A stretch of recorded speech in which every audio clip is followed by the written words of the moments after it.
There's a quote which I remember him saying. He said, everything in life is about money, except sex. Sex is about power. Some identities you carry give you advantage. You know, like whiteness is an asset. Maleness is an asset. Even being thin. Thinness. Thinness.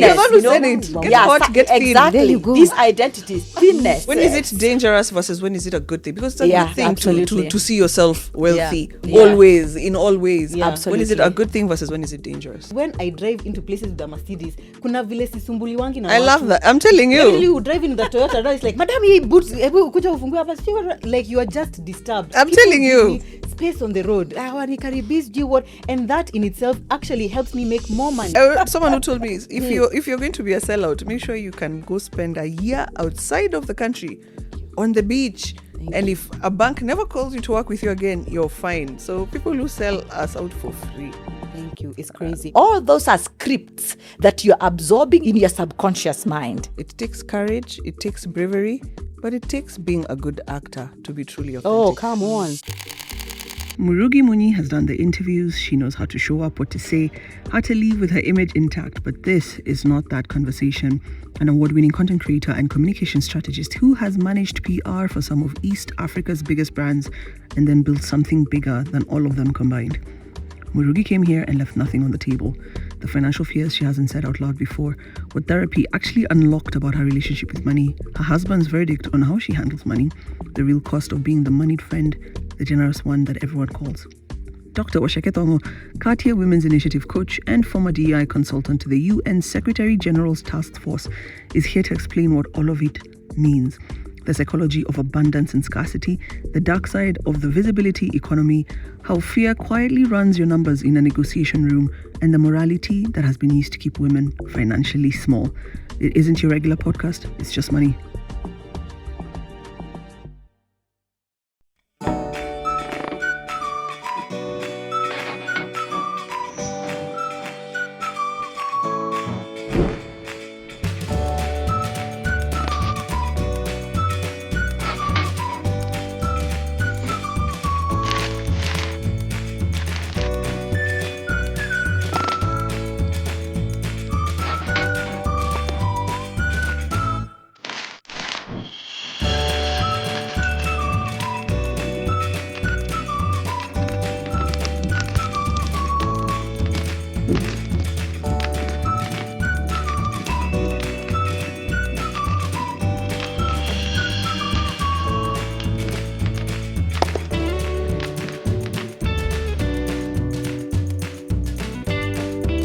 Welcome back to another episode of the Just Money podcast with me, Just Ivy Africa. The first thing you need to do is hit the subscribe button if you're watching from YouTube. Follow us on Apple, on Spotify. Hit those buttons. Please rate us by the end. Rate us 5 stars.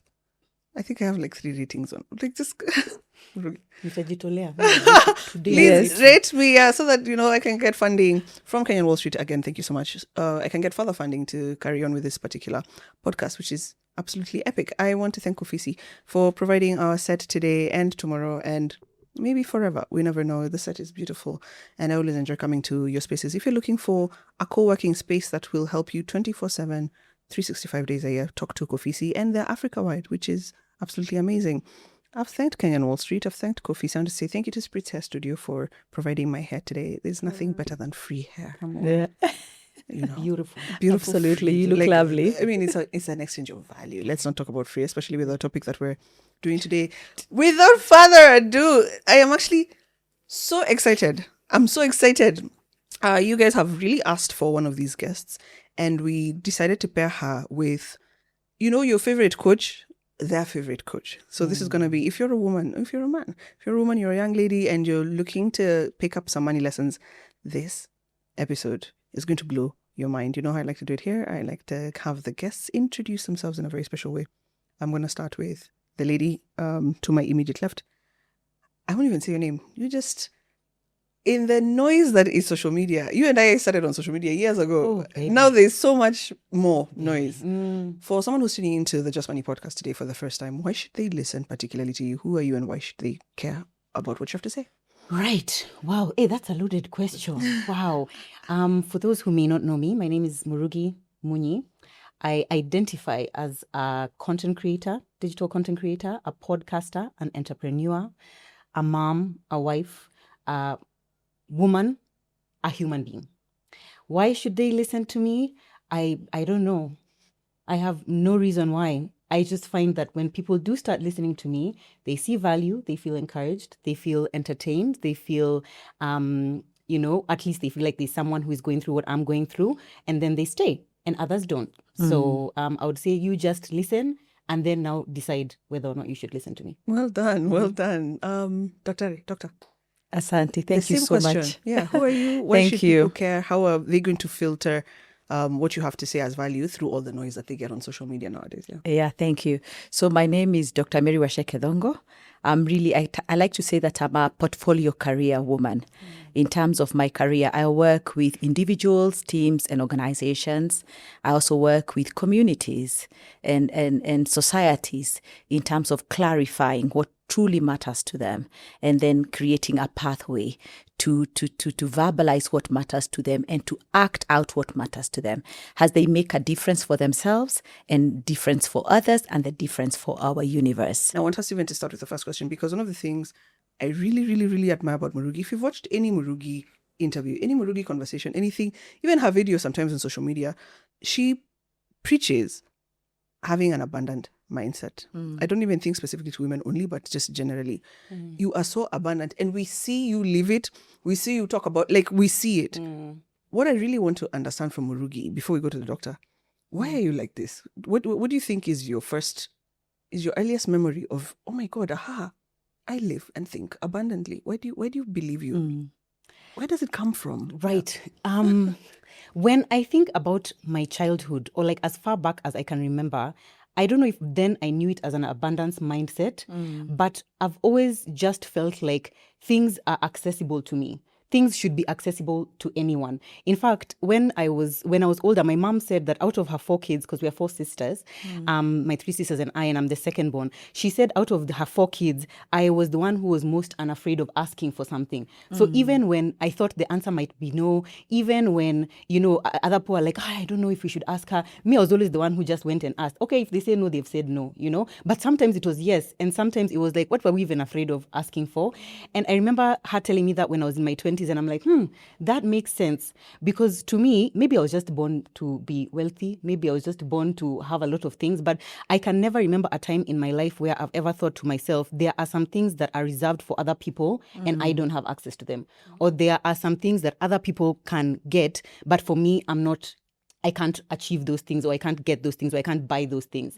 I have never, whenever people talk about imposter syndrome, it's something that I can't really relate to, because I don't think I've ever felt imposter syndrome. I always feel like I deserve to be in the room. I always feel like I deserve the things that I have. I always feel like I deserve the campaigns and the money and the car and whatever. When I look at my life and my lifestyle, it makes sense to me that I live this way. It makes sense to me that I have what I have.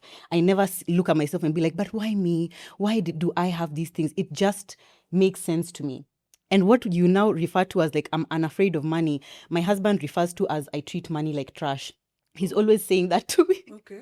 He's always saying that to me. He's always like, you treat money like trash, but it just keeps coming back. He's like, you treat it like shit, but somehow it still keeps coming back to you. I think because in my mind, wherever something has come from, there's more. There's always more. I never feel like I have ever tapped out or even scratched the surface of all the money and all the wealth and all the abundance that there is to get in this world. So I never shikilia things too tightly. It's always it goes, it comes back. It goes, it comes back. So I don't know, maybe I was born with it, because I just feel like I've always been that way. Why does Zach think you treat cash like trash? I'm an overconsumer. Okay. And I know I'm an overconsumer and I'm trying to stop, but literally I can have 4 body mists and I want to buy another one, and I go and I buy another one. Or I buy 3, So to him, I think he's just because money comes to me so easily. Sometimes I don't see the value really of the money, because it's just see, it'll come. So I do, it's I'm not shikiliaing it so much like that. I'm also I'm very, what is the opposite of tight-fisted? Loose-fisted. A miser or hoarding. Yeah, now the opposite Now of the that. opposite of that. You're generous. Without it, yeah. without Yeah. it Right. being You have a overconsumption. Yeah, She yeah. generous. Yeah. She can, Yeah, so and it's- if you're generous with other people, then you are magnanimous. Right. So Yeah, then yeah. that's I feel like Magnanimous. magnanimous. Murugi. Yeah. I need to write The these things magnanimous down. Murugi. Yeah. The next interview I'm saying you're generous magnanimous with other Murugi people. Munyi Yes. is here. Yeah.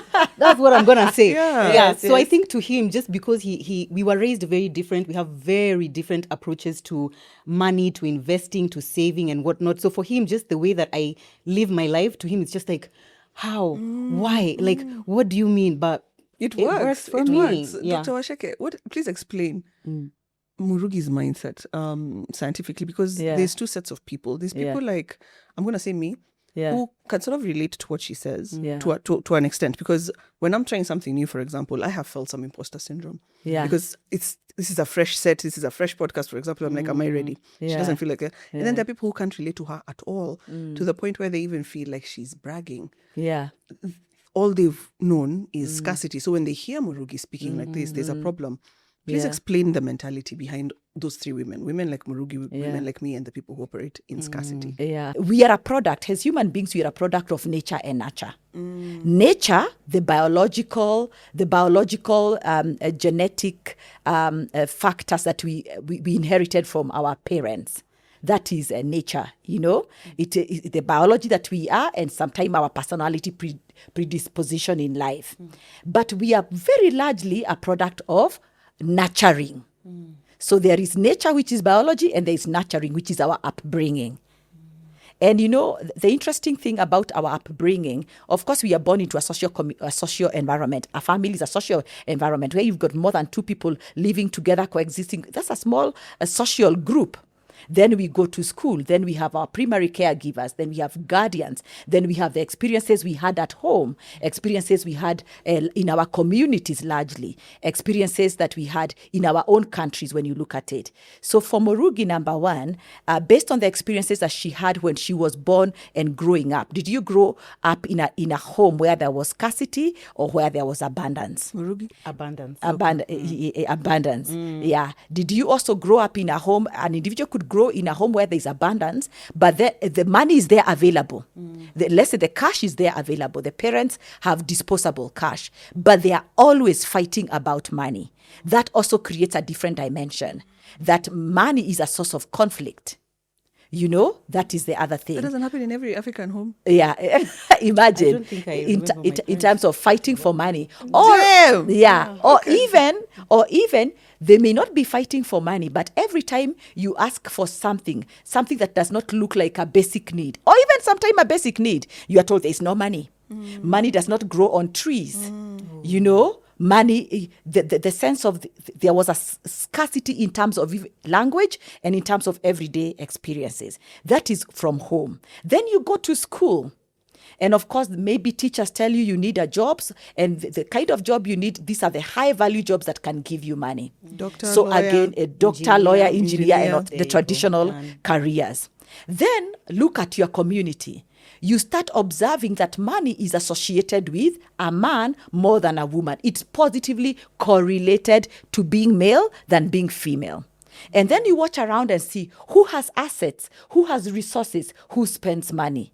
A man. You see, all those are scripts that you're absorbing in your subconscious mind about money. And because money is a proxy or correlated with wealth or definition of wealth, even though they are not equal, then you're absorbing that in your subconscious mind. So that's how we actually acquire all these thoughts. Yes, Wow. yes. Murugi. So many things there that I've never even thought of. Yeah. Like? But I find it interesting. Like, I've never actually correlated how I saw my parents interacting with money as like the result of this mindset being a result of that. But now, as you speak, is when I'm able to actually realize my parents we did grow up in an abundance kind of like mindset, and not always from a point of money, but it always just felt like their attitude was like, I mean, there'll be money, like we'll find the money kind of thing. Yes. There was always that. I also remember them always having a joint account, which is interesting because then I went into my marriage thinking that we'll have a joint account, and we do, but not in the way that I saw Your it with my parents parents. had, That yeah. was heartbreak, I can tell you that. And then 3, I remember my mom earning really well. And I guess that did have actually an effect on me, because I remember even times where she was earning more than my dad. So that was like, it was a very normal thing that women earn a lot of money, men earn a lot of money. Yes, Yeah. you But see? actually now is when I'm actually thinking like, yeah, I guess that did impact me. Yeah, nurture and nature. However, you it's a double whammy because you got both. Yeah. It's in you Thank to the just Lord. be abundant, and then you were placed in an abundant environment. And And I know you asked me a question I did not answer, Yeah. where you said now Murugi with her abundance, then somebody else who actually probably grew with abundance or scarcity, but they grow up either to you grew with abundance, but you hoard the hoarding, and you're even mean to yourself. You're a miser to yourself. Yeah. And then there's this other person who is also very careless in their spending. You can because money has a direct relationship with our identity in terms. What is identity? Identity is the who we say we are to ourselves, and sometimes who we see ourselves are to ourselves, and the respect or esteem we esteem ourselves. It's all of it put together is what we call self-conceptualization. That is made of self-worth, the value that you place on yourself, the value that Murugi places on Murugi causes her to have a certain relationship with money.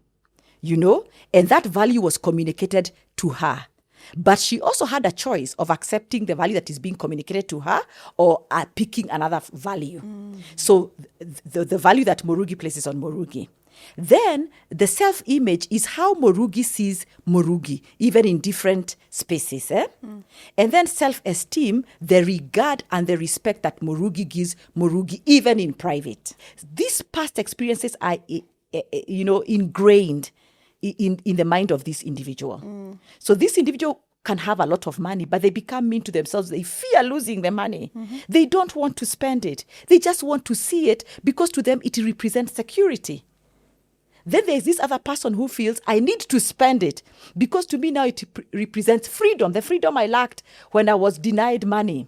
Freedom to shop, freedom to own, freedom to belong. When I have this bag, when I've got this car, I belong. So you see, one person is looking for functionality, that is utility. Is it, I'm buying a fridge because I need to put my food there to be cold, full stop. Another one is thinking, no, I'm buying it for image. Aesthetics. And aesthetics and social status and a sense of belonging. It needs to be big. It needs to be the latest so that people can identify me with a certain social class and that I have it and I have made it. So you see the motivation then becomes very different based again on personal identity and the experiences that you had. Yes. I don't think it's a bad thing. Yeah. Signaling, wanting to own things so that, because human beings are social beings, Yeah. so that you can be perceived to be doing well or whatever. So long as you yourself, when you go home and look at yourself in the mirror, you don't go and self-deprecate. It's you still talk to yourself nicely, but I don't think it's a bad thing. And which brings me back to Murugi, because you and I are in the visibility economy. Yeah. And it's really tied to money. Murugi, do you think if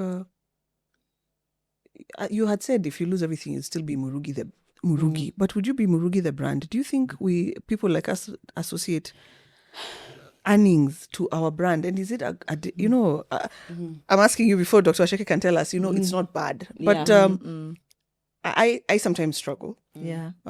Because my brand is around educating around money. I struggle with the thought that I must have it consistently. You see, she said for sure. Murugi's like, you can't be here talking about, how dare you? Yeah. So sometimes I struggle with that, because sometimes the worst that can happen to people happens to people who never think it could happen to them. So I struggle with that. Yes. So I wonder if Murugi struggles with that. If today you don't have your Benz, you're vulnerable, you're starting from scratch, would Murugi the brand still remain? You see, that's such things are not even things that I ever think about. I never think your brain about, is amazing. amazing. Because I'm like, in fact, when I'm thinking about that, like, Murugi doesn't have this and this and this. Why doesn't she have? Okay, I'm projecting You're my projecting. scarcity onto Yes, you. right. I am projecting. It's so it's like, I think what you're saying about identity is so true. Like who you see yourself as, the way I see myself and I live right now is just such. I would say money is definitely a core part of my identity. Earning money, retaining it, even giving money, being around it. Like it's such a core part of how I see myself or who I see myself as. I know I've spoken about this in therapy already. I know it's problematic, and she's already told me, my therapist. Is it? Yeah, but because I see it such a core part of me and who I am, it's really difficult for me to even answer that question. It's difficult for me to see myself outside of that, but what I think when I think about that, it's like, oh, if I don't have all these things, if I still have the knowledge that I have right now, I can make that money. Well said. I can make that money. Well said. Yeah, maybe if there was a scenario where now I was in a situation where now, okay, sina yo pesa or whatever, probably I would be able to put myself in those shoes, but I struggle. Yeah. I really struggle. Those are the struggles we like. Amen. Please struggle. Don't be easy to put yourself. Is it in mental illness though? Because yeah, it's yeah, it is. When is it dangerous versus when is it a good thing? Because it's a good thing absolutely. to see yourself wealthy Yeah. always, in all ways. Yeah. When is it a good thing versus when is it dangerous? Yeah, and that's a very good question. As human beings, we should have, and we have a growth mindset. We are born to grow. That's why we are called human beings. Money is a tool. Where it becomes dangerous is when money becomes an end in itself. It becomes the goal. That everything you apply towards is money. Therefore, you can disrespect relationships. You can lie about it. You can con people. You can scam people. You can steal it. You can whatever. You can break all the lines of human dignity and human relationship and human regard and justice and humanity and empathy and compassion because money is the end. Right. It's like the this. Is it which movie is this where we have is it Frodo who says my precious? Is it the Lord of the Rings? Yeah. Yes. When you make money. The end. Yeah. You become like that. Can you see the wickedness and the evil that comes up? worshipping, You start worshipping it. You start looking at that ring. It symbolizes money or the wealth or that guy. My precious. And even all of us, when you watch, you say, oh my God, I don't want to become that. But sometimes we are practicing that when we've made the money the end of it. That you can break relationships, you can cross lines, you can lose your health. I want to challenge something you said, Dr. Waceke. Yes. Because it's something else I wanted to ask Murugi about the cost of likability. Murugi, you had said earlier that when you started as Yabi Mami, you didn't even want the money or you didn't think of it. My question is it that you started in that particular sense or you were still in a space where you wanted to be likable, you wanted to be small, you don't want to come bursting into the scene and think of money first? Because Dr. Waceke said, think of money as a tool. The moment you start whatever and thinking, that's when it becomes evil, I don't know what. Isn't that us as women being kept small because we want to stay moral? And morality can keep us broke as women. So you're being told, no, at least be good, be kind. But money doesn't know morality. Money doesn't know gender. Money doesn't know whether you're evil or good. Money just knows the energy that you give it. So that's, I don't know if I've asked the question. Oh, I don't The cost of likability, you coming in and saying, oh, because sometimes women do it. I'm just doing it because I enjoy. I'm baking a cake for the office because I enjoy baking. Instead of saying, I'm baking a cake, pay me 5,000 shillings for this cake. Yeah. You want to be small and be liked. Then when you go back to morality, is this humane? Why should I be? Why shouldn't I just, what I want now is my money. Right. There's this quote on, I don't know if you've ever watched House of Cards, but the main guy, now I'm going to forget his name. You've watched House of Cards? Yeah. There's a quote which I remember him saying, he said, everything in life is about money, except sex. Sex is about power. I think about that quote often whenever I'm doing anything and I'm just like, is this about money? Even if I don't say that it is. Question. In reality, when I started, if I had known that I could make money at that time, I would have started with the mindset of making money. Okay. In fact, the second I got my first check and it was from Junction Mall and it was 100K. The second I got that first check, instantly it became about money. Okay. Instantly, it was another reason to make me want to show up, another reason to make me want to pour in more. Now I was like, it's like I can get these other things that I need, which build my other forms of wealth, like community and social support and whatever. But now to add the money onto it, I was like, immediately, yes, sign me up. Yeah. But also, you see, maybe the fact that I didn't think about it as a potential income stream when I started, perhaps that was also conditioning. That one of like maybe just not thinking that this is possible. And then also at that time, I think the only other creators were like Sharon Mundia and Joy Kendi and Nancy Mwai. So it wasn't like a prevalent thing like this can be a career. It had never occurred to me at all. But I do agree with you on this aspect of like morality. For me, I think that hardly ever is the pursuit of money ever an end in itself. I feel like everyone is chasing something. There's always something. And even if you're not aware of what that thing is, there's something. Either you feel small in your life and you feel like money will make you feel big. You want power, you want freedom. For me, freedom is a huge thing. I value my freedom deeply. To know that tomorrow, if things don't work out with my man, I can walk out and still live well, that means a lot to me. To know that if anything happens to him, I can take care of my children. To know that if I have, there's nowhere in particular I ever need to be a must on any particular day, that I can be like, oh, actually, I have sports day. I need to go to sports day, so I'm not going to schedule anything. That is like a very crucial part of my quality of life. So for me, money is about freedom. It's also a little bit about power, just the power to say no, the power to say yes. It gives you power as a woman. Yeah. And just the power to of like choice. Exactly. Even just like power on the road, because when I drive into places with the Mercedes, kuna vile sisumbuliwangi na I love watu. that. I'm telling Usually you. you drive in the Toyota, now it's like, madam, hii boots, hebu kuja ufungue hapa. Like you are just disturbed. I'm People telling give you. me space on the road. Do what? And that in itself actually helps me make more money because you're able to get places faster. Like everything is an investment towards the kind of life that And you you want feel to good live. about yourself, Murugi. Yeah. But this element of morality is also why so many people hate when I talk about money. And so many people don't, whenever they see me post anything about anything, they're like, oh no, you know, she's showing off or she's bragging or whatever. But it's like, I post a picture of a Mercedes, it's a problem. If I posted a picture and I was like, oh guys, I really like my vids, then it wouldn't be a problem. Because then maybe it's more relatable, it's something that more people can or whatever. And then they try to box you down, and it's only ever when it's a woman. It's only ever when it's a woman. This trying to like, oh, you're just so money hungry, you know, you're just so whatever. And honestly, I have absolved myself of the responsibility. It's unbecoming for you it to is be like unbecoming, farming. yeah. I have absolved myself of the responsibility of needing to make others feel that way, Comfortable. or you know, or make them comfortable, because I see it's less about me saying it, less about me. It's more about them and how they feel about themselves. And I like what all those things you've explained. It's like people can end up so many different places on the spectrum based off of what you saw. Where I mean, even whatever people who grew up in Kibaki's economy probably are just like, wow, you know, these things are so great, and then you grew up and then now. See the shit that we are being taken through. It's like all those tiny things have made people think the way that they think, and it's not my responsibility to change it. I love Absolutely. that. I love and that. I wanted to frame very clearly the issue of money and morality.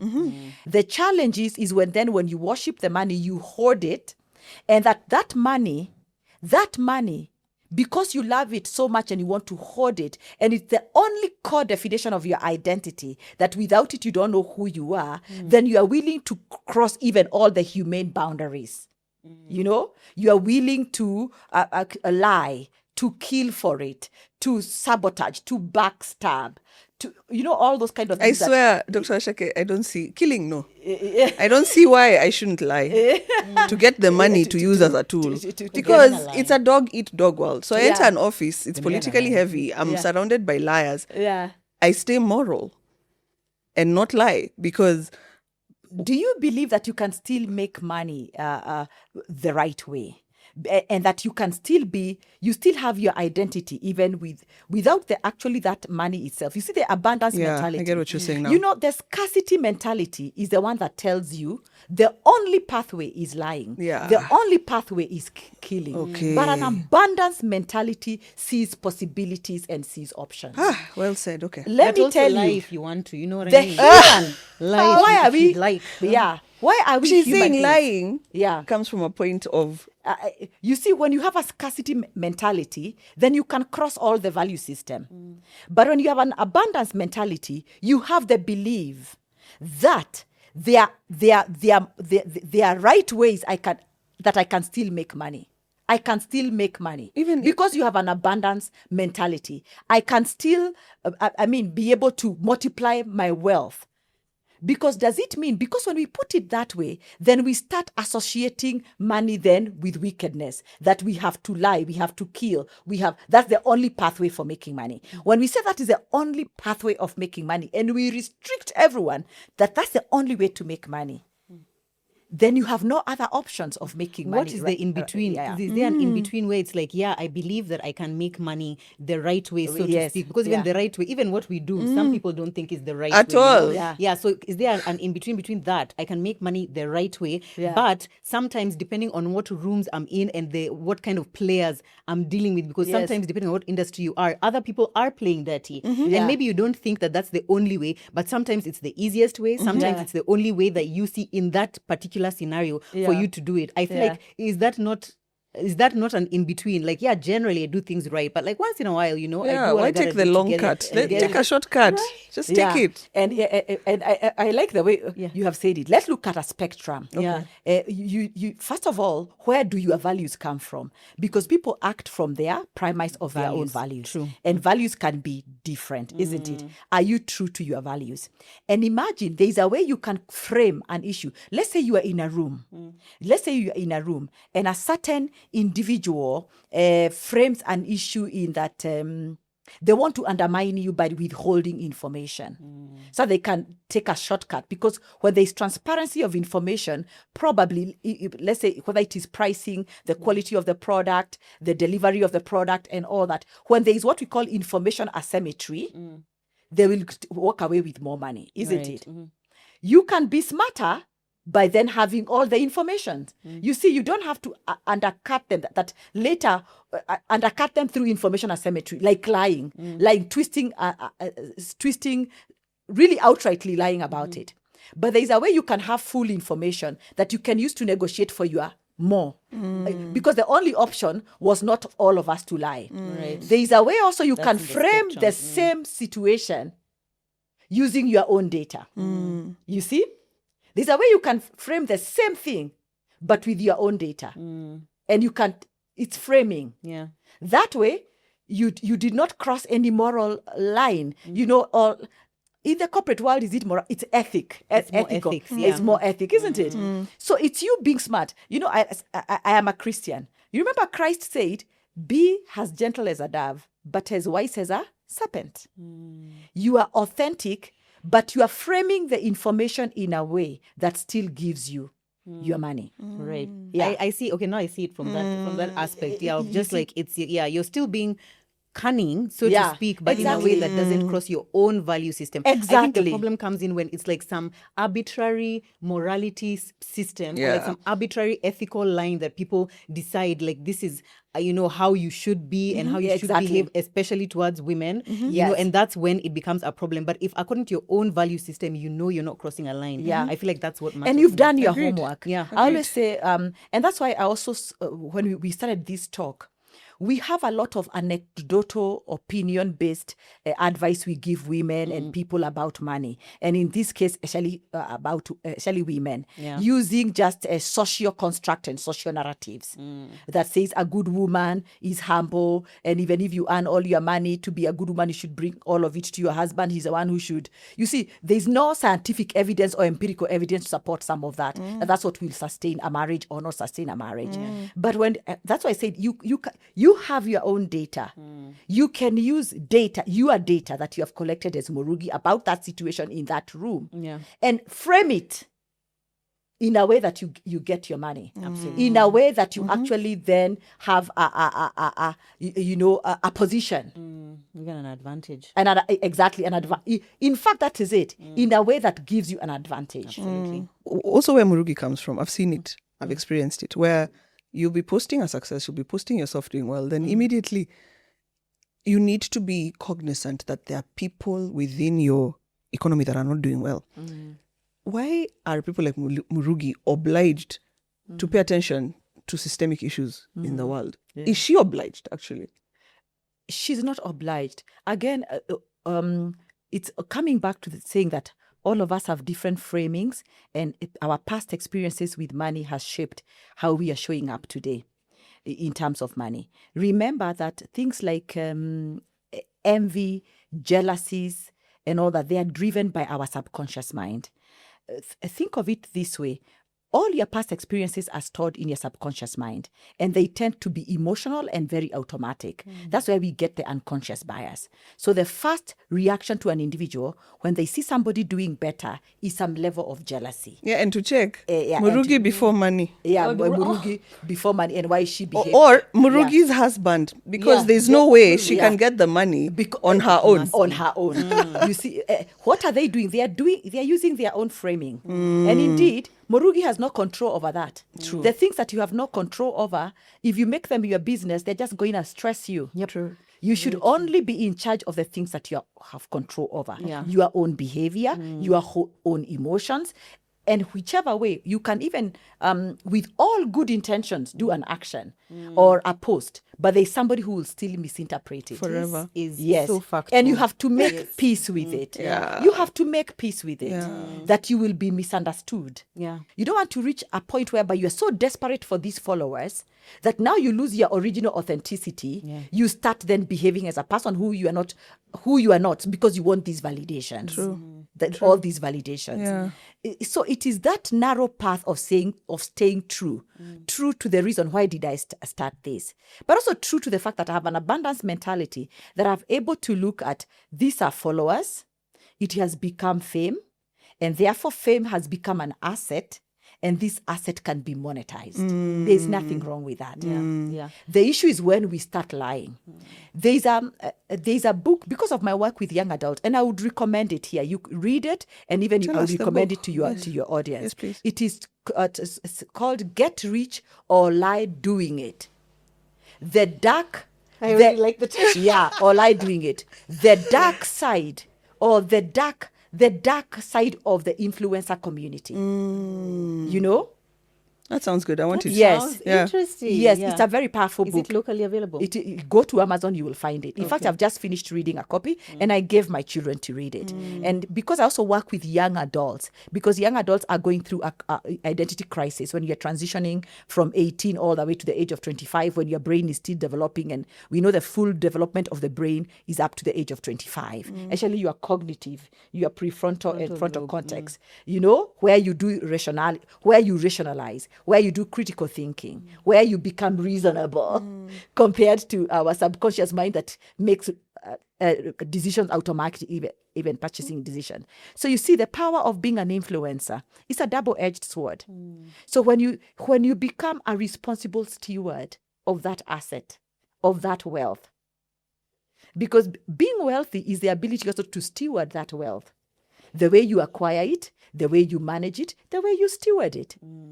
And those followers, that fame, because it is followers, then that becomes fame, then translates, can be monetized. Yeah, absolutely.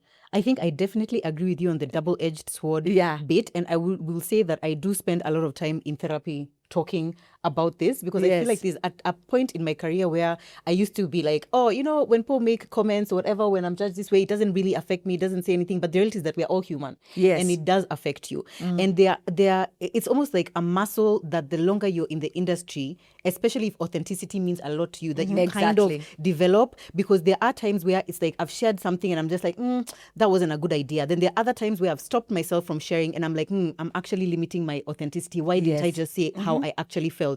But like with every passing day, with every passing month, with every passing year, I learn to trust myself more. And now I feel like it's almost second nature, that I'm able to just be like, I can tell when I'm sharing something, why I'm sharing that something. Exactly. Like, what is important to me when I'm sharing this? Is it really just for information, or am I trying to portray myself a certain way? Because whether or not I'm trying to, there must be something in me that is like, okay, I want to either help someone, or I want them to know this, or, something like that. Also recognizing that you truly just can't please everyone. Absolutely. I never feel like I'm obliged to, recognize like, okay, this person is struggling or these people are struggling, so I must post this with thing or not. Because the reality is that my life and my lived experience, the way that I exist in itself, is already annoying to that someone. The fact that I post it is even now the annoyingest of it. You know what I mean? So it's like, is it the fact that I bought a car, or is it the fact that I posted about buying a car. Do you know what I mean? And I feel like if my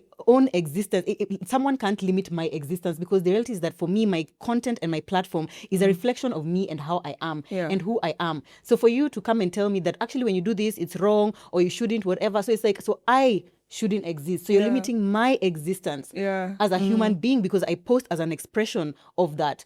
And I've realized that now when I reached a point where it's almost like I blocked out so many like negativity, like the question you asked, the one which you were like, oh, should we ask this? I was like, until you asked it, I didn't even know. Oh. I didn't even know. I had to go and search. I was like, oh, so someone said this. Let me tell you, I exist in my bubble of positivity. Yes, I exist in that because what I've realized is that the people who will support you and encourage you are literally 90%. But because they encourage you all the time, you might not, you just see it as like, oh yeah, this is normal. And this one's like, oh, you're beautiful. Wow, I love your kids. Oh my God, this is so nice. But the 10% who maybe don't are so loud in their annoyance of you, in their like upsetness with how you exist as a human being, that now you start to think that actually that is what people think. And how the media and the bloggers like to put it is like, oh, online netizens say that whatever, it was 4 people. 4 people sent you a DM. It was 4 people. Literally 4 people sent you a DM and now you're like, oh,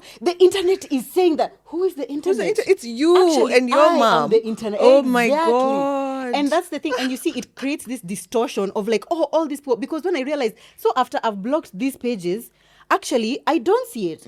Now, all I see is positivity. All I see is someone DMing me saying, how can we support you? Please post this so that we can know how to show up for you and your family. And that's where I exist. And you see, again, if you choose to focus on now that negativity, that will become all you see. Let me tell you, I could literally post a picture of my kids and someone will be like, I really don't think that it's fair that you've posted your daughter twice last week and you only posted your son, last month. That in itself is a problem. I could post a photo of this shoe and someone will be like, so you don't think people who wear brown shoes are pretty? Honestly, Murugi, you just really, anything can be an issue. And exactly. You simply cannot afford to now live in that life. Otherwise, you cannot be authentic.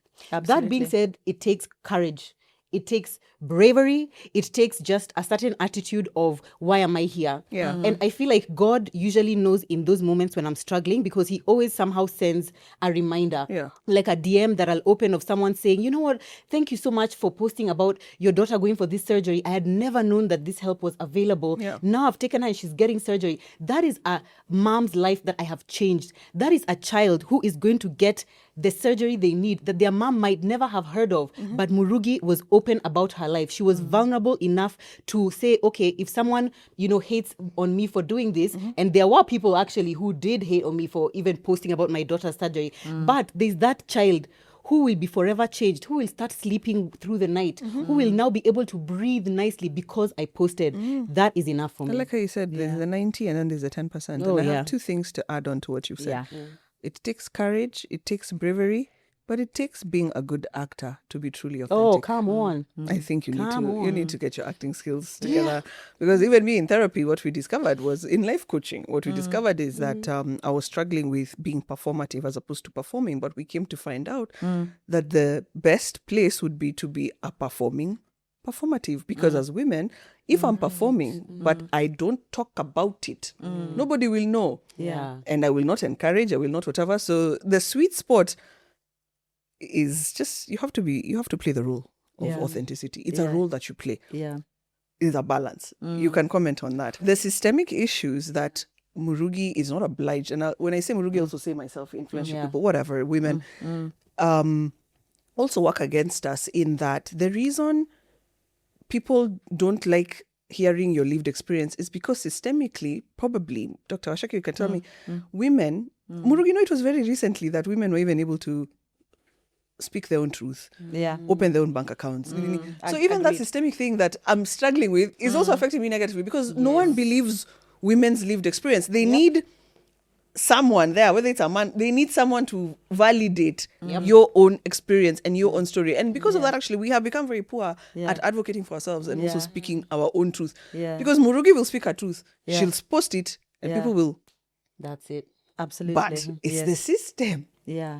We are 130 years behind, whatever. And I don't want to turn this into a thing, but I was just like, it's a systemic issue as well. Murugi, people who shop for you 90%. Let's talk about friends, family, Actually, yeah. because you're successful in your own right. I think in all 4 aspects. Because first of all, Murugi, you're looking amazing. Thank You're taking care of your body, you're taking care of your Really health. trying my best. Congratulations. We see that you're doing well money-wise. I have this question about financial gaps in friendships and certain relationships. Because again, it's something else that plagues. I don't know how men do it, but I've seen it with women. Yeah. Where a woman in a group starts to do well. And she even takes on 4 masculine roles Yeah. in her friendships. It's so interesting to me. I want to know how Murugi, if she's ever been in such in such a scenario with friends and family where you're the, for lack of better words, maybe you're the Kim Kardashian. I don't know. Talk to me about that as honestly and as transparently as possible. I might start crying. And the black tax. And the black tax. And the black tax. Oh my gosh, this is something. Now, I know I keep mentioning therapy, but therein really is the heart of why I'm in therapy. Yeah. This is something that I deeply, deeply struggle with. I have been in dynamics where it's like I'm the one who is more financially stable. Let me not see it as the richest, but it's like I'm the most financially stable in that context. Not so much with my friends. I would say that probably with my friends, we are mostly about the same. But how I deal with it in friendships is that usually I'm just like, I lead with love. I lead with what feels comfortable, with what is like, I wouldn't put you in a situation where you've just come from telling me, oh, you might not make rent this month. I've added you to a group saying Bora Bora 2027, you know? It's like I exercise some emotional intelligence. Yeah. And so if we like went for dinner or we went for drinks, let's say you're broke, I would pay for the dinner. I would pay for the drinks. I would probably pay next time. I would probably pay the next time. However, what I learned in therapy also is that what I used to see as like, yeah, I mean, this is loving, this is thoughtful, this is helpful, is also manipulative, is also exercising your power over another person in a way that might not make them feel good. Because maybe, because she was like, maybe that week Ivy worked really hard and she was excited about this dinner because she was like, oh my gosh, I can finally pay for dinner. And that's a self-esteem, self-confidence boost for you. But the second the check comes, oh, no, don't worry about it. Because now it's the perpetuating the thing Ivy doesn't have, Ivy cannot be the one, doing the check. So then now, even the people who you think you're helping, you think like, oh yeah, I'm just showing love. It might not be as loving as you think that it is. And she showed me how it's also tied to like a sense of like, maybe you want to feel like you're in control of the situation. Maybe you want to feel like some of the things my therapist says, and I'm just like, power. you bitch, I do not. my But it really God. is something. My mind is... Exactly. So that being in therapy actually changed my perception of those kinds of situations, like seeing how me being loving could be limiting other people and even making them believe like, okay, if Joanne is someone I love and respect, and even she thinks I'm not capable of being the one who pays for dinner, the one who covers their own rent, the one who pays their own kids' school fees, maybe I actually can't. And then you end up perpetuating the situation, which eventually will make you resentful, because now I sit there thinking, how comes they're never offering to pay for dinner? How come they're never offering to pay for whatever? Damn. But now you are the one who has actually created that. They didn't consent to your help. Exactly. And then now you start feeling like, oh, these people, maybe they're not acting as grateful. They start acting like entitled, but it's because you've also created that system where it's of entitlement. And it's only Murugi who pays for dinner. It's only Murugi who pays for trips. It actually changed everything. That being said, I am a recovering people pleaser. For a long time, I have used money as a way to show love. I've used money as a way to just be like, I'm there for you, I love you, kind of thing. And acquire relationships. Yeah, and it really has impacted a lot of my relationships with family members, with friends. And I'm working to undo that. I do suffer under black tax heavily, but I'm now in the process of trying to rebuild that. What that looks like for me is having to recognize that some relationships will never be the same. Yeah. And that's actually a financial fear that I have, is that I make money and I kind of like, how they say that higher you go, you're more it's more lonely at the top or whatever, but isolate yourself. Not even isolate yourself, you just get isolated because maybe you're not able to connect with people the way, they see you differently. Maybe your interactions are differently. They perceive you differently. If you don't give the way, they think you should give or show up the way you think that you should show up, it starts affecting the nature of the dynamic. That's actually one of my biggest fears because I value community. I value people seeing me as like someone I can relate to, someone who I can whatever. And that's why even online, as my persona has changed or whatever, it's really been a bit difficult because I feel like people almost see me as like, you started out as just like the regular girl next door. And now as you change, it's kind of like, oh, you're We can't relate different, to you yeah. anymore. And that's a really difficult thing, but it's kind of like, okay, so now to do, should we give back money?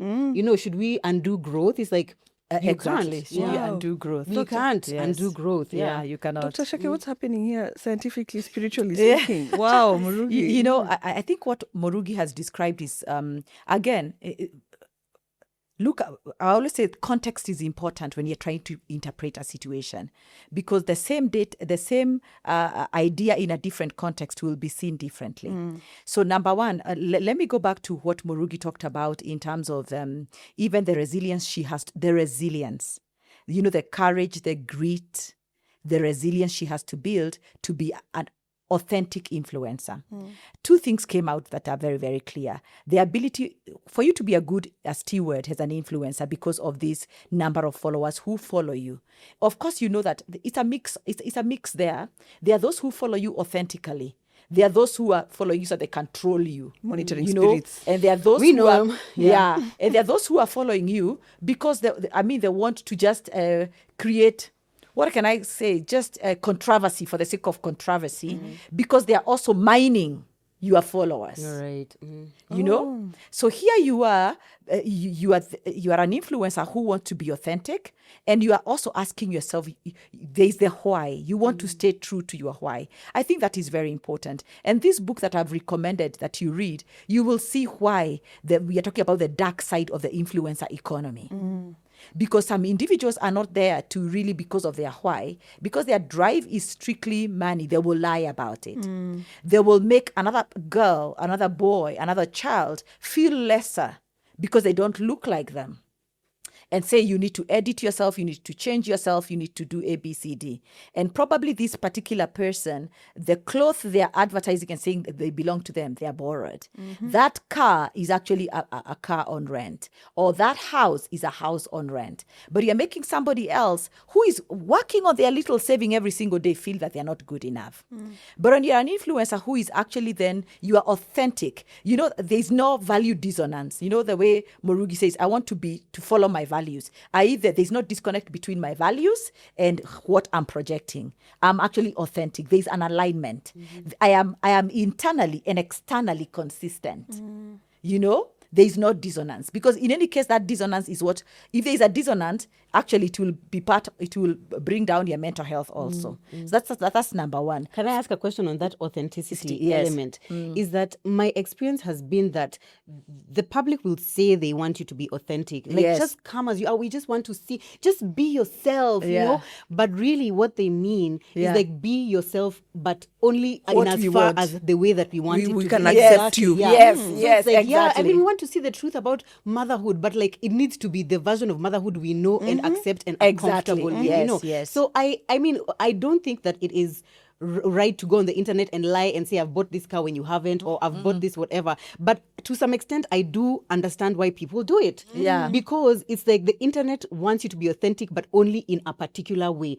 So if you then choose to protect yourself by acting a certain way or performing, as you said, is it really that wrong? Because even when I hear you say a statement like, you're making someone else feel not less than, or you're making someone else feel this way, are they making, because can anyone make you somebody feel certain this way unless you allow yourself to? Exactly. Yes, yes. So it's like, whose responsibility is that? Because you see, it's like, if I sat and I thought about like, if I advertise, I don't know, this expensive thing, I'm making them buy something they can't afford. I'm not making them. Yeah. They are the ones who weren't decide. there. I wasn't there. Yes. They are the ones who decide Yes, and have yes. to exercise some level of, thinking and like their own due diligence before they do something. So Yeah. where is that line Yeah, now between yeah. that authenticity and whose responsibility really is it? And I thank you for really asking that question. What I'm referring to is when an individual wants to deliberately mislead. When has Murugi, you're not deliberately, and has Ivy, I'm not deliberately misleading an individual. I'm not deliberately. And the reason why you have never felt an imposter syndrome is because if you show up, the Murugi you see is what you will find. I have not deliberately misled. But let's say that somebody is deliberately misleading an individual so they can so that you can make money. You see?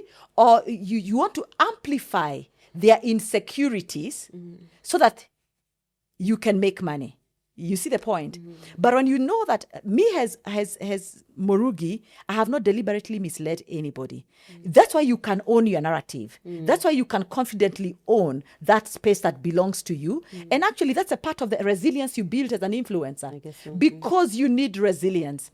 And that resilience also is added onto the fact that you know you have, in terms of value alignment, you're in value alignment. You own your narrative. It belongs to you. You are not seeking external validation. If I went out to educate, I came out to educate. I was not looking for an external validation. If you wanted a validation on a subject matter, you'd have gone to an expert. And that was not to validate Murugi, it's to validate the issue. But in terms of who Murugi believes Murugi is, and the respect that Murugi gives Murugi, and the image of Murugi that Murugi holds about, they are true to herself. The power of self-determination and self-agency. You see, I see that. You see that. And the other part that helps you to build the resilience as an influencer is because you take time to look at data. You know, sometimes people can blurt out a lot of things. Then you focus on that small part. You have not looked at data. Therefore, it is your unsubconscious mind that is automatic reaction, that is emotional, that is actually running towards the fear. They said this about me, or they did, and you catastrophize and spiral. Yeah, for sure. But then to come out of the spiraling, one is to say, what is the data telling me? Out of the 10,000 followers, is only 100. What is that percentage? Isn't it? So now you are using data. The way you said, out of all this is only 10 or 5 accounts. What does that mean? You move away from the subconscious fear to now the reality and rationality and say, surely I have nothing to fear. The data is there to tell us, is this true? Is this reality? Or is it just catastrophizing or just anecdotal evidence? That is another way of building that resilience that you are building as an individual.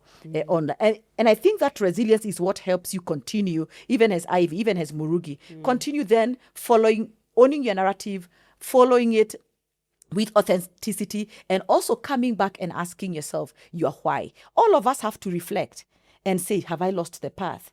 This was my why. And even if you acquire many whys along the way, are they mutually reinforcing, or are they at war with each other? Because the moment they are at war with each other, truly, mentally, you will be at war with yourself.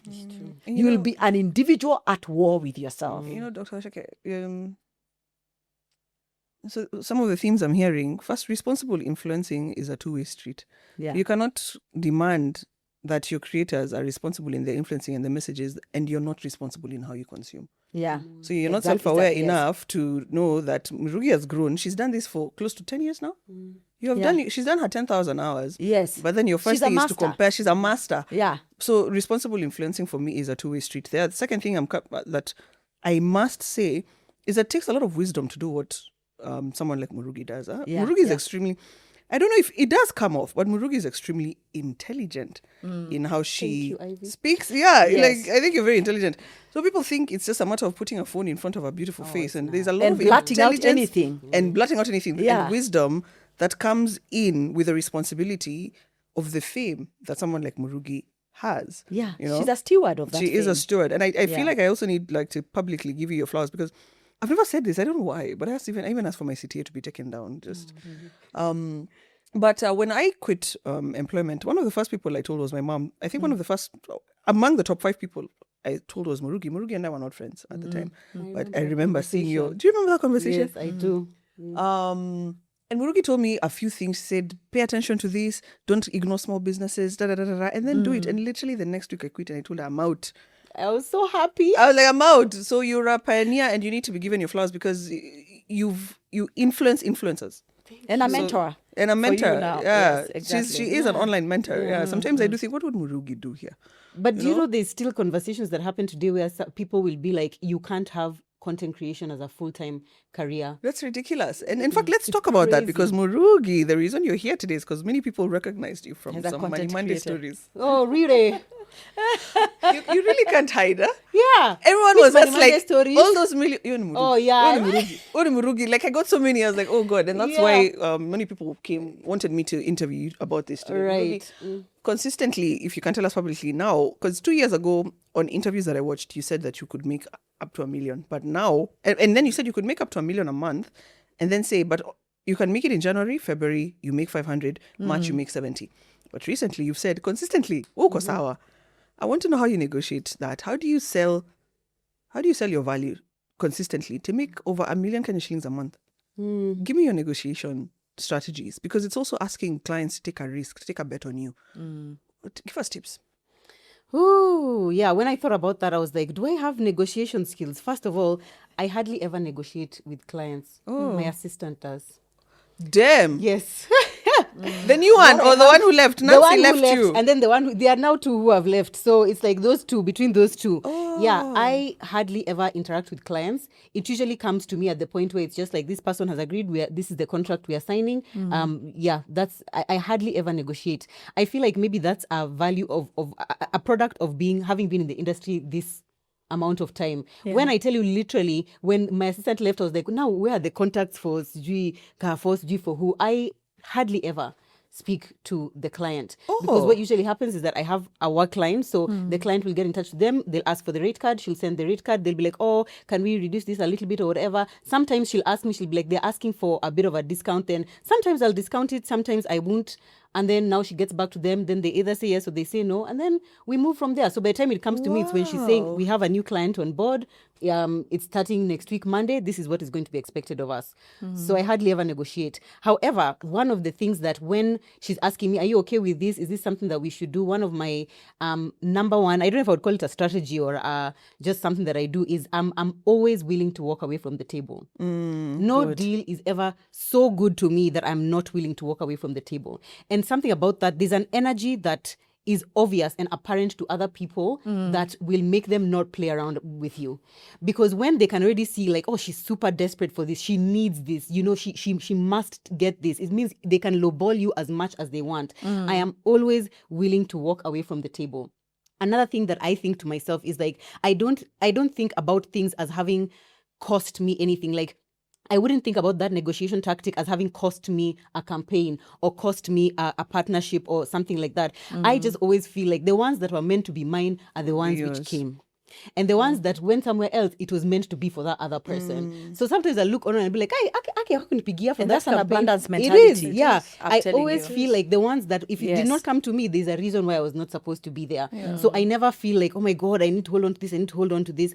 There was a season where it's like, okay, you're trying to build, so you're willing to negotiate more, and it's like sometimes you're even willing to do PR or whatever if it's something that you really like. But where I am right now, it's just, I need to be willing to walk away from the table, and the things which come, and the ones that don't work out. I mean, there are many times that a client will be like, I'm sorry, we just can't afford that. And I'm just like, honestly, it's okay, because there are amazing creators who will charge half of this and they'll still be able to give you the results. But if you want to work with me, this is my rate. So that's honestly, that's an approach that that I usually have. And then I usually lead with, I'm a big person on intuition and a big person on just like trusting my gut. There are some times where my gut just says, this one, no. For whatever reason, it's just like, there's just something, and you can't even put a word to, you can't give an explanation, but you just feel it in your spirit, no. It doesn't sit right. It doesn't sit right with you, exactly. It just doesn't feel like it's, I'm meant to do this or I'm meant to be there. I trust that a lot, to the point where sometimes my assistants are like, but just explain to me why. And I'm like, I can't. It's just no. That's what it is. In fact, one of my assistants, the one who left recently, would really get so perplexed, just like, but what do you mean? Like, what do you mean you're saying no to that? I'm like, yeah. And somebody else will say yes, and they will have an amazing partnership. But for me, it's just a no. And sometimes I can't explain it, but yeah, that's just how I approach it. Wow. So you've detached from the process in a sense. It's the same way people have managers. Your assistants are the ones who deal with a lot of that. So because I've come to learn for myself that detaching from the process of sending a quotation, whatever means, whatever is on the rate card is on the rate card. That's it. And if I happen to say charge double, I'm not part of the process of sending an invoice that has double. So I don't feel it as much when it's going away. So there's that detachment. But also, Murugi, is it is it volumes? So you have like 10 corporate clients. That's why you're able to maintain such a... So away from the negotiating, you have the rate card that works.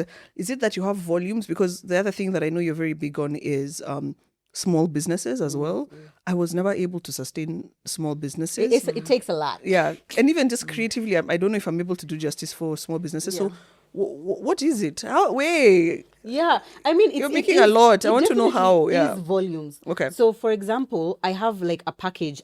Let's say on the small business rate card, which is 15,000. Which is like, it doesn't require me to do any work, so to speak. It's like you just send me your ad and I post it on my story. Wow. So from that 15K, I could even have 3 in a day. Okay. Now multiply that by a week. Okay. Multiply that by a month. Okay.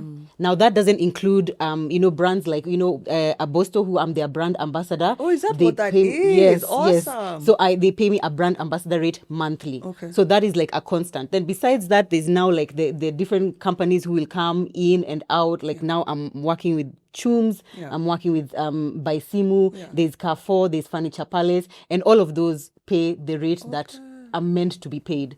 So it's like, you see, it's like, and then those ones are like, it's only Abosto, which is like a permanent thing. Yeah. The others is like, this month you could have 5 clients, another month could be 3, another month could be 7, and then it just... December can be quite December hectic, can even be 12, December can be kind of thing. And that's not counting the ones you said no to. Yeah. So in two hivyo. Yeah. Seasonality. Exactly, yeah. So before I get to Dr. Waceke, because we've been told that women are poor negotiators, but we have on set women who are Good succeeding negotiators, in their right. negotiation. I would consider myself a very good negotiator, but also because I don't walk into a room with a best alternative to a negotiator. partner. I don't walk in with a With a partner. partner. It's like this is the rate, especially for certain institutions like me. I have a rule. I don't negotiate with financial institutions. A bank, Because you got the money. you got the money, man. You have it and you know. Yeah. Murugi, what's the going rate for a brand ambassador? You can give us a range. Now will Okay, you whisper- cover? Oh, damn. Yeah, so that's Nice. the monthly. That's the baseline. That's very, very Let me- nice. exactly. That's so even if I very, do very no other nice. work in the month, You're fine. I'm already It's a very passive income. okay. And let me tell you, by the way, that contract changed me because this is 2 years now. Yeah. We've gone on doing that. Yeah. There are some expenses that change you as a creator, and that one was one of them. When Abosto first reached out to me, I remember thinking, because then they weren't known in the market at all. It was just like they called just randomly, and I remember my assistant telling me, "Oh, there's these guys who have called. They do skincare. They want you to be a brand ambassador." I was like, I almost didn't even take the call. They wanted to have a meeting, and usually I don't like to do meetings until now. You've seen my rate card and you know that you can pay what I want to be paid, because otherwise you'll spend your life in meetings. And they really insisted, like, we really want to have a meeting with her. We really want to do this. And we went on that call. I wasn't even optimistic. Like me, I was just, it was a shop in Tao, but they only had that one shop and then one in Isli. And then we started discussing it, and I was like, this is my rate for being a brand ambassador. They didn't negotiate not a cent. You probably be like, damn. Right. Sometimes you kick yourself. Yeah, they didn't negotiate not even a cent. They were just like, okay, we want to proceed with that. We want to sign an initial 6 months contract. Like, I was just like, wait, what? And then they not only did we start the contract, they're like, in fact, as a show of good faith, we want to pay you 1 month in advance. So we're going to pay you like today Wow. as we start. And I feel like that experience just changed me. It made me now abundanta, Yeah, magnanimous. yes, Because now it was just like, so there are people who are willing to pay what it is you are worth. There are 100%. people who are willing to, but if you're constantly stuck on the ones who aren't, Yep. and constantly trying to hold on to those small ones because you're like, okay, anyway, at least I have something, you will never then see what it feels like to earn what you are actually worth. 100%. Yeah. It's And I know you've experienced that a 100%. number of times. It's difficult to sometimes relate to content on social media where creatives come together to say, "Oh my God, we're struggling." In fact, I swipe cheap. I'm like, I don't want to be here. I Because don't now want to be you're just here. like, we are struggling. Yeah, Yeah, there's pity seasonality, but even what you consume, can add Yeah, on to your mindset. Dr. Waceke, why is it that you feel like, because there's a woman watching this who would love to be a better negotiator. Yeah. But she's sitting in an office, she's not being paid her worth. She's probably been given even an extra title, but she's not able to ask for better money. Yeah. There's a creator who's watching this, for example, who's struggling because there's a client who's worked with them for 5 months, but they keep paying a little money. And this is literally a conversation I had recently where I was like, oh, you must be doing so well. They must be paying you so well because you've been with them for so long. They said, I don't want to leave because they have so many other options. So these are struggles. Yeah. How can that woman negotiate better? Yeah, and I'll go back to the issue of the psychology of wealth and the psychology of money, and how it is also very much tied to our self-worth, because of course the world keep communicating to us our worth by the access and the opportunities and the compensation that they give to us. We know that actually when we were talking about systemic issue, I wanted just to read for you some data about Kenya so that we can be properly grounded in our own reality here as a country. That Kenya ranks 75th out of 146 countries in the World Economic Forum's Global Gender Gap Report 2024. Progress made, but significant structural gaps remain in terms of closing the gender gap in terms of economic empowerment. Okay. Then in East and Southern Africa, women earn just 81 cents for every $1 that a man is earning on an hourly basis. And only 68 cents monthly because women work fewer paid hours due to caregiving responsibility. That is putting all the women, both corporate, the informal sectors, and that. That is a UN Women 2023. And then Kenya has one of Africa's smallest formal financial inclusion gender gaps. What does it mean? That in Kenya, many women own accounts or they are transacting on M-Pesa. Therefore, they are within a financial system, so they are financially included. But now, the gap now is bigger when you come to see what amount are they transacting, what are they having in the bank, what are they having in that M-Pesa. Those are the structural things we were talking about. And of course, these structural things are created because of the culture itself, the social construct and narrative about women and money, but also policy, because policy shapes the institutions and the laws and the rules and the regulations that we use in our institutions in terms of business. In terms of business, then the IMF estimates that reducing gender gaps in financial inclusion could yield a GDP gains of up to 35% of high disparity countries.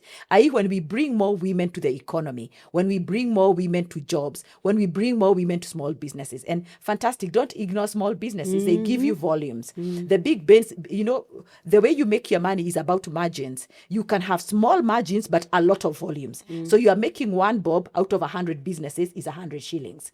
Or you could make 100 bob from one business only because of the high margin is a big business. So really having a healthy mix of your clients, both big and small, just to talk about her situation. Yeah. But now let's come to our ability to negotiate for ourselves. Yeah. You remember we talked about self-conceptualization that is made of self-worth, self-esteem, self-image, but also now what we call self-confidence. The ability, it is because of self-confidence that you are able to sit at a table and even walk away from a deal. Very true. When you think this is an organization that is trying to be extractive, they're trying to take advantage of me because I'm a woman. And of course, we even have intersectionality of you are a black woman, also the intersectionality of race and gender when you start working globally. Yeah. When you start working globally, these identities, our identities really define our outcomes in life in so many ways. And that's why it is important for a woman to know the identities they carry. The identities that you carry. Some identities you carry give you advantage. Like whiteness is an asset. Yeah. Maleness is an asset. Being a male. That in the promo.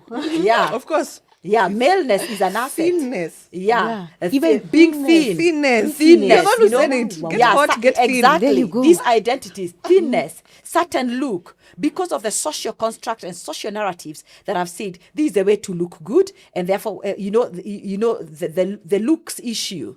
All the identities you carry, they attract certain advantages or disadvantages. Yeah.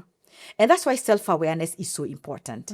So come to you as a woman. You carry the gender that you're a woman. Then you're a black woman. And no matter how competent you are, That's why we know that when a woman is 100% ready for a job, they will still hesitate to apply for it. When a guy is only 50%, they will go there and bluff their way through it and get it. Just bring that confidence because of their self-assurance that they have acquired from this identity. And because culturally, the narrative is being male is positively correlated with competency, especially in science and in business and with money. Damn them. And then being female or being black is negatively correlated with competencies, with science or managing a business. Yet when you look at empirical evidence, women are better payers in terms of loans. They default less. We spend in terms more. of loan. Like even in business, we spend more. You spend more. They are more diligent. And why? Because they have a heavier burden of proof upon them.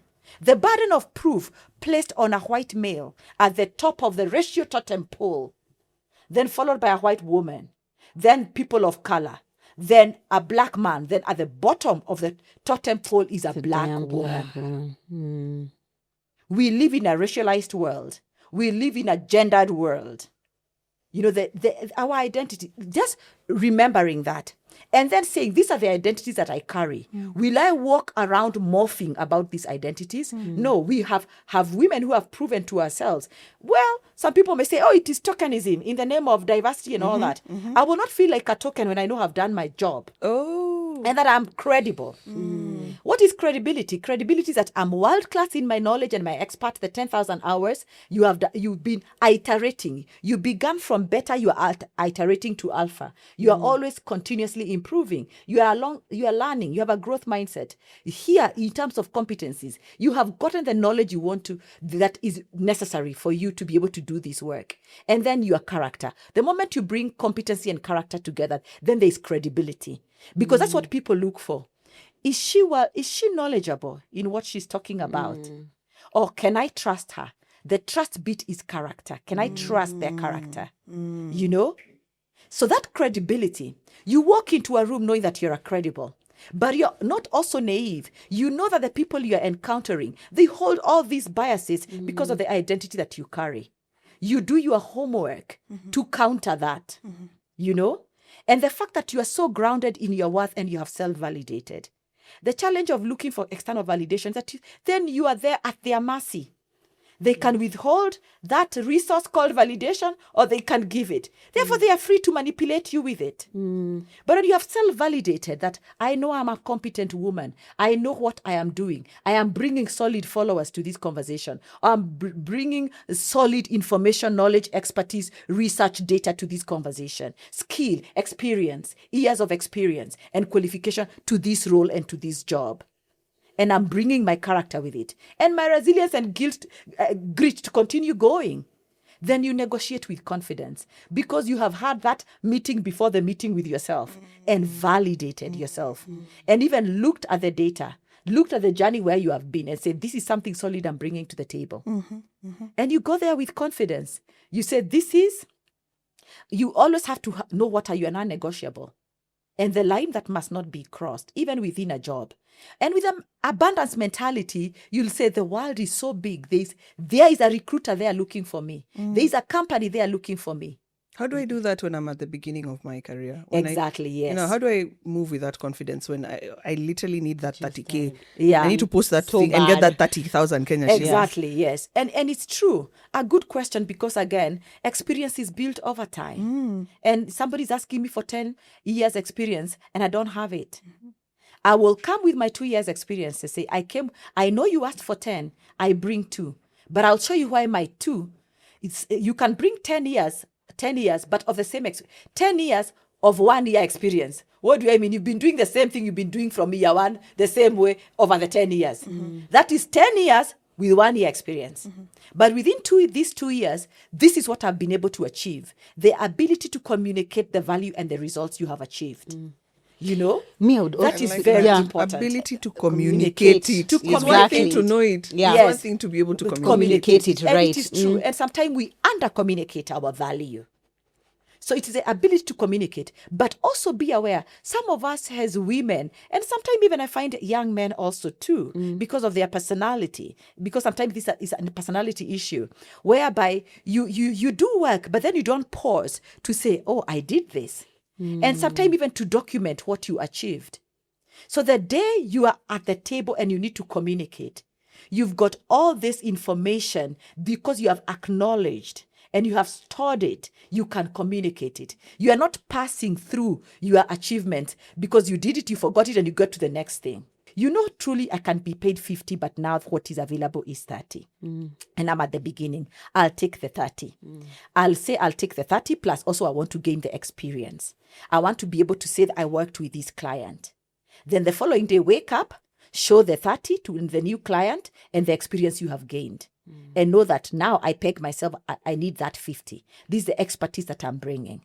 But just because of vulnerability and desperation, don't allow people to dehumanize you.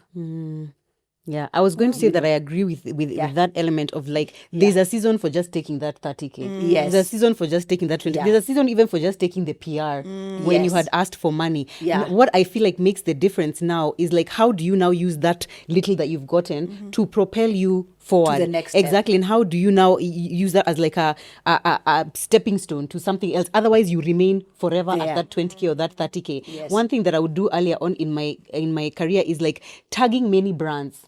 So like now, okay, you have your 20K in the morning. Oh, I'm brushing my teeth with my Colgate. And now I am brushing my hair with this other thing. And now I'm putting this lotion on me. You've tagged the brand. Oh, this is the shoe that I'm wearing. I got it from this place. And doing that over and over again until they notice. Vis-a-vis, someone else who just takes that 20K or that 30K and you umenda to home. Yeah. You've spent it and now it's just like, oh, I don't even have money for going to lunch to create content or whatever. It's like you have to now use that little that you have gotten to now get you to the next level. It's also being resourceful. Agreed. Yeah, it's also Fantastic. being That's a very resourceful. good word. You are starting from where you are with what you have. Exactly. When is money quick? Because even if you're a very beautiful person, you've probably spent time and effort becoming beautiful, so you can bring yourself to our camera and have a quicker access to money. You get me? I'm like, is that really? There is. When somebody from committee sends me a message and says Tuma kwa hii and I send them 20K, is that not quick money? They're in jail. Oh, right. For the rest of their life, they they're in were. jail. Theft. Someone who told me, if you're going to be a sellout, make sure you can go spend a year outside of the country on the beach. And if a bank never calls you to work with you again, you're fine. So people who sell us out for free. Thank you. It's crazy. And also, who determines what a sellout is? God damn you. Right. Wait, Murugi, we can really talk. I talk want after this. to close this episode. I want to thank Kenyan Wall Street. I want to thank Kofisi for my side. Please, if you've gotten this far, congratulations.